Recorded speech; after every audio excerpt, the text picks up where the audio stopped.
Les planches de pharmacothérapie des addictions du service d'addictologie des hôpitaux universitaires de Genève. Ici, nous allons discuter des mesures de prévention de l'encéphalopathie de Wernicke.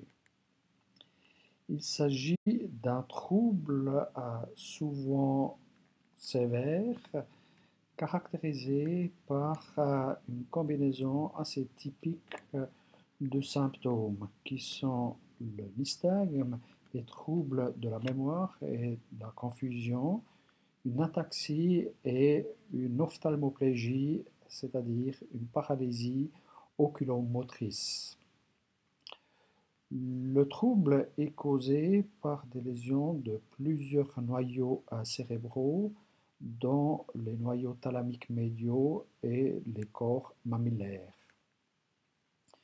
Il résulte d'une carence en thiamine, donc carence de la vitamine B1, ce qui définit directement aussi le traitement qui consistera dans un apport de thiamine. Les causes de cette carence en thiamine sont une malabsorption gastrique due, dans le cas de la consommation chronique de l'alcool, à une gastrite, mais ceci peut aussi être dû à d'autres maladies gastriques comme des carcinomes ou des gastrites chroniques. Les symptômes sont d'habitude d'apparition assez aiguë et si elles sont non traitées, elles risquent d'évoluer vers un syndrome de Korsakoff, voire vers le coma et la mort. Si le syndrome est diagnostiqué assez tôt et le patient traité correctement, le rétablissement peut être assez rapide et complet.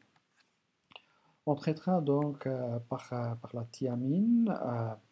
Si le patient est dans un bon état de nutrition, on appliquera 3 fois 100 mg par jour, en 1 à 2 semaines. Au cas où le patient serait en mauvais état de nutrition, on appliquera 100 à 200 mg par jour par voie parentérale en faisant attention à injecter lentement le produit. Merci de votre attention.